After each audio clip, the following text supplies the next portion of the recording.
Kamu pernah nggak merasa dimudahkan banget saat mau beli sesuatu, padahal dompet lagi tipis? Klik, bayar nanti, selesai. Barang datang, hati senang. Tapi di balik kenyamanan itu, ada sesuatu yang diam-diam menyusup, yaitu utang. Buy now, pay later terdengar seperti sahabat sejati. Tapi sebenarnya dia lebih mirip seperti teman yang ngajak nongkrong tiap malam, tapi kamu yang selalu harus bayar. Sistem ini dibungkus manis, dibuat terasa membantu, padahal yang dibantu bukan kamu. Yang dibantu adalah mereka, para penyedia layanan yang diam-diam menggesek keuntungan dari tiap gesekan kartu kamu. Mereka tahu satu hal penting, kalau kamu merasa nyaman, kamu akan mengulangi. Dan kalau kamu mengulangi, mereka cuan. Sementara kamu sedang membuka pintu kecil menuju jebakan besar yang perlahan-lahan menguras pikiran, waktu, dan tentu saja uangmu. Jadi lain kali ada tawaran mudah di depan mata, kamu bisa tanya dulu ke diri sendiri. Ini beneran bantuan atau hanya racun yang dibungkus seperti permen?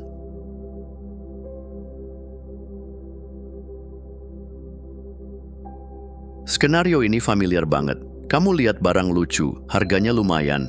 Tapi, ada pilihan cicilan 5 kali tanpa bunga. Rasanya jadi kayak beli murah banget. 5 kali 100.000, murah lah. Padahal aslinya tetap aja 500.000. Inilah trik paling klasik, membuat jumlah besar terasa kecil. Ketika angka besar dipecah jadi serpihan, kamu lebih mungkin berkata, iya. Padahal uang yang keluar tetap sama, bahkan kadang lebih karena ada biaya tersembunyi di belakang layar.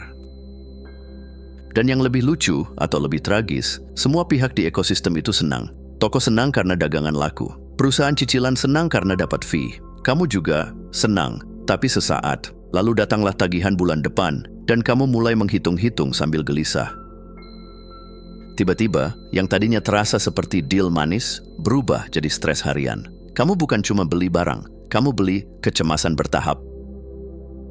Jadi kalau kamu merasa seperti baru menang undian saat berhasil check out pakai cicilan, mungkin sebenarnya kamu baru masuk perangkap yang terlihat seperti pesta.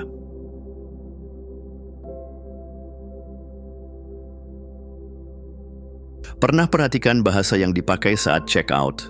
5 kali cicilan mudah, tanpa bunga, praktis, dan cepat. Nggak ada satupun yang menyebut kata utang. Seolah-olah kamu cuman lagi, numpang lewat doang, bukan berkomitmen finansial. Itu bukan kebetulan, itu strategi. Mereka sengaja merancang kata-kata yang bikin kamu merasa nyaman, bukan waspada. Kamu nggak akan lihat tanda bahaya, lampu merah, atau suara alarm. Yang ada hanya tombol yang besar, ramah, dan penuh harapan, bayar nanti. Mereka tahu, kalau kamu sadar itu adalah utang, kamu akan mikir 2 kali. Jadi kata-katanya disamarkan, dibuat netral, bahkan menyenangkan. Padahal intinya sama, kamu akan berurusan dengan kewajiban yang harus kamu bayar. Jadi kalau kamu merasa ini terlalu mudah, mungkin karena memang didesain supaya terasa begitu. Semakin kamu nggak sadar, semakin kamu terkunci. Dan itulah tujuannya.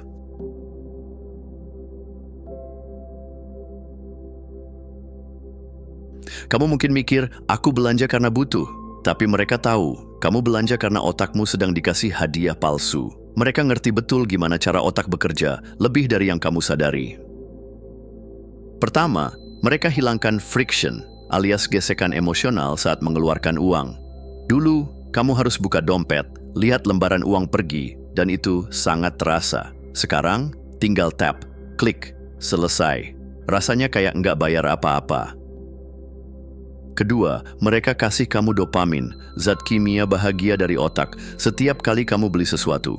Tapi euforianya bukan dari barangnya, tapi dari proses belanjanya itu sendiri. Kamu merasa senang bukan karena kamu butuh barang itu, tapi karena otakmu ditipu untuk merasa menang.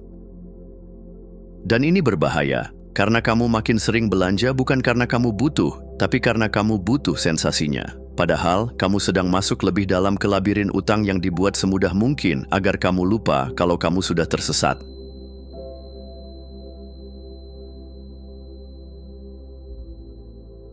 Pernah mikir gini, tenang, bulan depan pasti bisa bayar.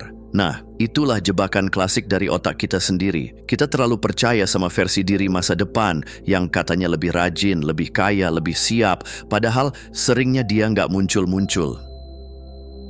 Inilah yang disebut present bias. Kecenderungan otak buat lebih peduli dengan kesenangan hari ini dibanding kerepotan besok.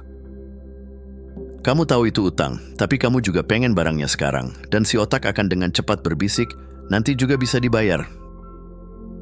Lalu datanglah si underestimation bias. Kamu meremehkan beban bulan depan. Kamu pikir kamu akan lebih mampu, tapi kenyataan seringkali bilang sama aja, malah tambah berat. Akhirnya kamu terjebak dalam siklus pengulangan. Beli sekarang, janji bayar nanti, stres kemudian. Dan lucunya, meski siklus ini menyakitkan, kamu tetap merasa pasti bisa kelar. Karena kamu percaya pada versi diri yang belum tentu eksis. Jadi sebelum kamu serahkan tagihan ke kamu yang versi nanti, tanya dulu deh, dia beneran ada atau cuman ilusi yang kamu ciptakan biar bisa belanja tanpa rasa bersalah?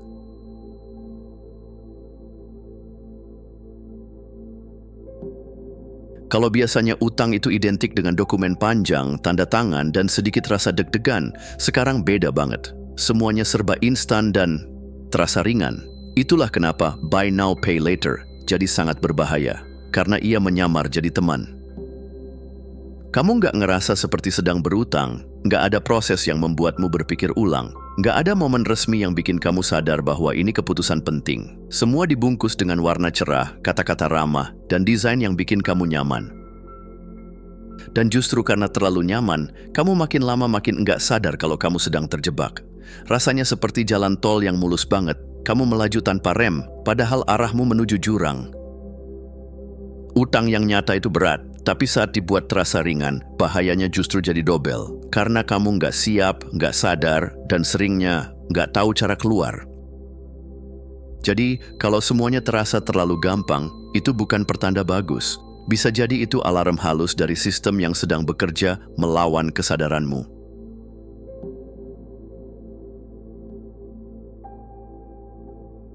Kamu mungkin mikir kamu yang pegang kendali saat belanja, tapi kenyataannya, tombol-tombol emosimu sudah mereka pelajari satu persatu, dan tiap kali kamu buka aplikasi, mereka tahu harus pencet yang mana. Pernah nggak, kamu baru aja ngomongin sesuatu, lalu tiba-tiba muncul iklannya, atau kamu lagi bad mood, lalu muncul tawaran diskon yang nggak mungkin ditolak? Itu bukan kebetulan, itu algoritma yang sedang bermain. Mereka tahu kapan kamu lemah, kapan kamu rentan, dan apa yang bikin kamu bilang iya meski hati kecil bilang jangan. Kamu pikir kamu memilih, tapi sebenarnya kamu yang dipilih. Kamu dikasih opsi yang mereka tahu paling mungkin kamu setujui.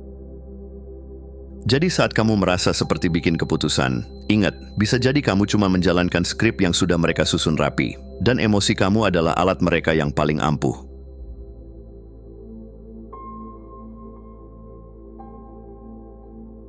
Kamu pernah merasa bangga karena berhasil naik jadi member Gold? Atau senyum-senyum sendiri karena limit kartu kamu naik?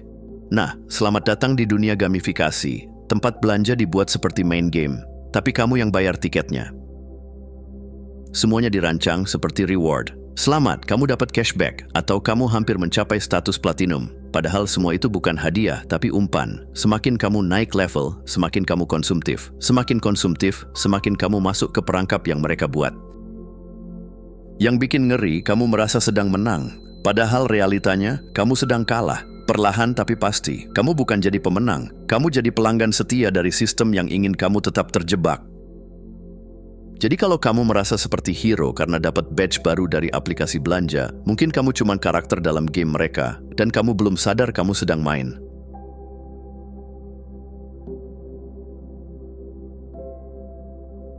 Awalnya cuma satu cicilan, lalu dua. Tiba-tiba, tanpa sadar, kamu sudah punya 5 tagihan yang jatuh tempo di tanggal berbeda. Dan kamu mulai lupa, ini yang mana ya? Yang 110.000, yang 350.000, atau yang belum dibayar sama sekali? Inilah jebakan mini loan overload. Kamu merasa cuma beli hal kecil, tapi yang kecil-kecil itu menumpuk, dan otak kamu jadi lelah mengingat semuanya. Bukan karena kamu boros, tapi karena sistemnya memang dibuat ribet pelan-pelan. Dan ya, kebingungan kamu adalah keuntungan mereka. Semakin kamu pusing, semakin besar peluang mereka mengambil fee keterlambatan, bunga tambahan, dan yang paling penting, loyalitas yang nggak sadar. Karena kamu nggak sempat berpikir strategis, kamu cuma sibuk menyelamatkan hari ini. Bayangkan kamu juggling 5 bola dalam gelap. Capek kan? Nah, mereka senang kalau kamu tetap main di kegelapan itu. Karena kalau lampunya nyala, kamu bisa sadar, kamu sebenarnya nggak harus main di sana.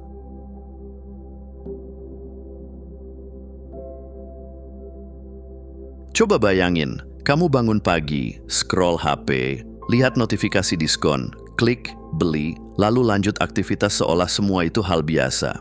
Tanpa mikir panjang, tanpa tanya, aku sebenarnya butuh ini nggak sih? Nah, disitulah mereka ingin kamu berada, yaitu mode autopilot. Utang dalam konteks ini hanyalah gejala. Masalah utamanya adalah kamu hidup tanpa kesadaran. Kamu nggak benar-benar hadir dalam keputusan yang kamu buat. Dan selama kamu berjalan sambil setengah tidur, mereka bisa terus menuntun kamu ke arah dompetmu. Tapi ada satu hal yang enggak bisa mereka kendalikan, adalah kesadaran. Ketika kamu mulai sadar, mulai bertanya, mulai berhenti sejenak sebelum klik tombol beli sekarang, itulah momen di mana kendali kembali ke tanganmu. Mindset adalah benteng terakhir kamu. Selama kamu punya niat, kamu bisa melawan godaan. Selama kamu hidup dengan kesadaran, kamu bukan lagi pion di permainan mereka. Kamu jadi pemain utama yang tahu kapan harus jalan dan kapan harus berhenti. Terima kasih sudah menonton. Jangan lupa untuk klik tombol like, subscribe, dan tinggalkan jejak di kolom komentar. Kami sangat menghargai setiap dukungan dari kalian. Semoga hari-hari kalian menyenangkan dan sampai jumpa di video selanjutnya.